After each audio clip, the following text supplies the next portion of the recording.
Through this narrow opening between the rocks, we all had to go one by one in turns, and it was necessary to leave your bag outside, hold your breath, and all in total darkness. It was pretty difficult, but finally everyone made it through and we gathered at the second camp. Now we're resting. Everyone is eating a hot meal and we're telling scary stories.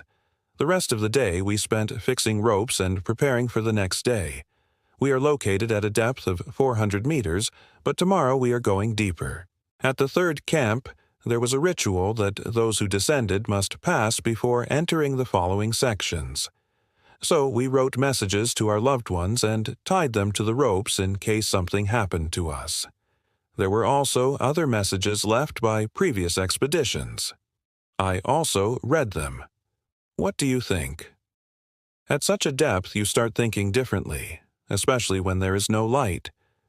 After the ritual, we continued our journey, passing by the deepest waterfall inside the cave, which was formed due to the water hitting the roof of the cave and dripping down for thousands of years.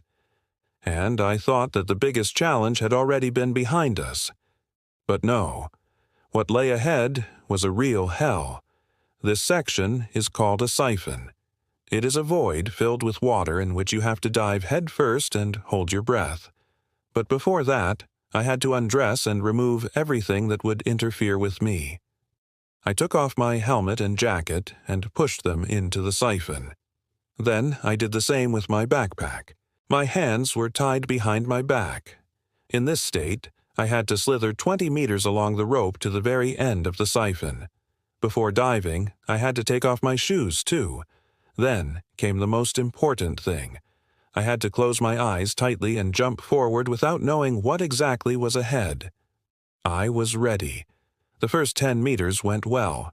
I saw a light ahead and swam towards it. But unfortunately, after another 10 meters, I hit my head on the rocky ceiling.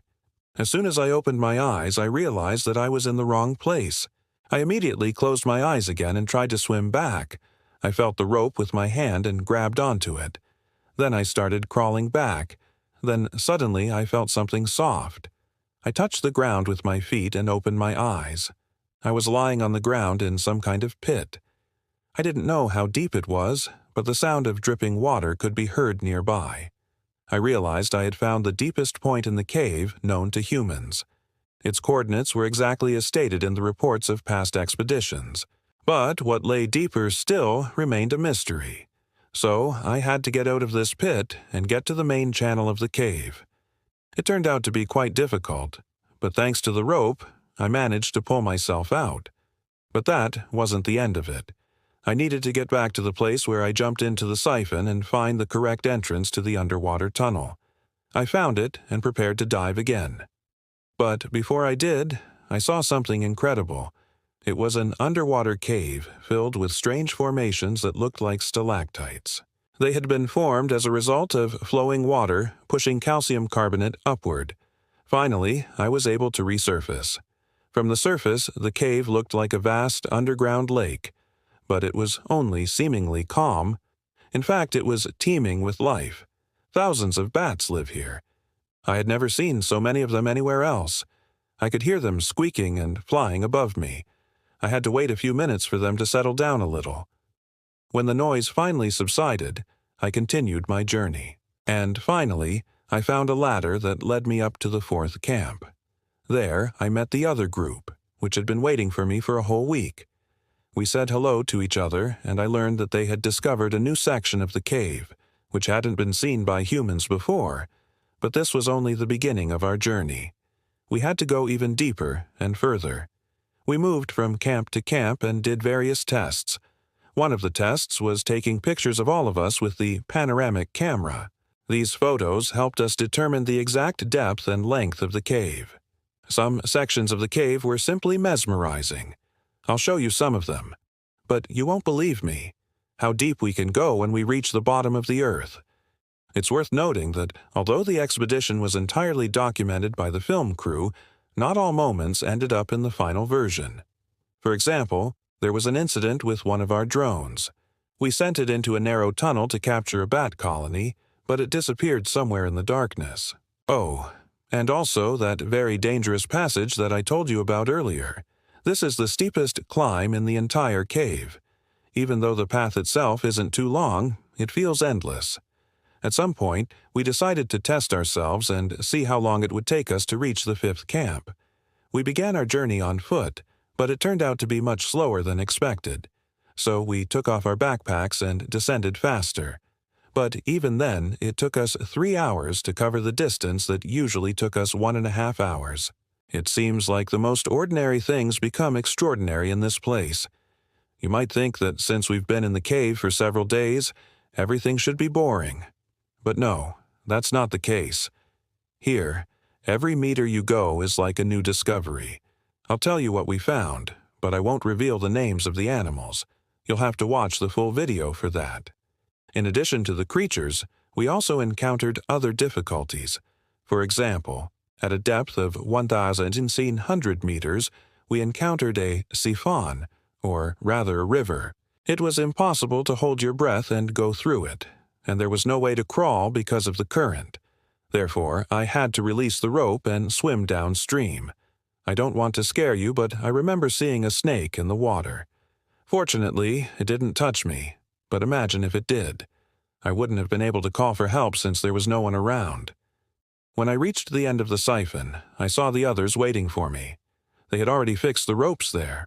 I crawled out, and then we all had to go back the way we came. I'll be honest, I was scared. Imagine finding yourself alone in the dark, dirty water with snakes swimming towards you. It's a nightmare. I was happy to leave the siphon behind and continue exploring the cave. Deeper and deeper. Our journey was a success.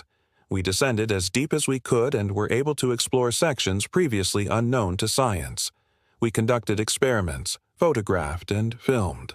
I'll share the results of our research with you in the near future. But, for now, I can say one thing.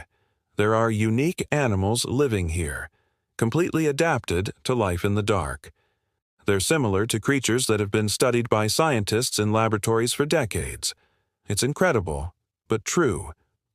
Throughout our exploration, we continued to descend. We had planned to reach a depth of 2.5 kilometers, but it didn't work out. However, we did manage to descend to the greatest depth where divers had previously been. There are countless obstacles in this place: caves, tunnels, lakes, and rivers. It feels like a labyrinth. Each level has its own unique features and challenges. When we're fully equipped with gear and cameras, we can barely move, let alone fit into narrow gaps. That's why we had to go through many sections one by one, leaving our equipment outside. There's another issue we encounter along the way: the darkness. It's not the absence of light, but a sentient being that can touch you, surround you, and push you off the path. Sometimes it feels like someone is watching you in the dark, and you can't shake off the feeling of anxiety. However, the absence of light also has its advantages. When there's no light, there are no colors, no shapes. There's nothing except darkness. You start hearing better and your other senses become sharper. I'm ready to tell you more about this expedition, but I don't want to spoil it for you. There's still a lot of unexplored territory ahead of us. If you want to see what we found in the cave, subscribe. Goodbye.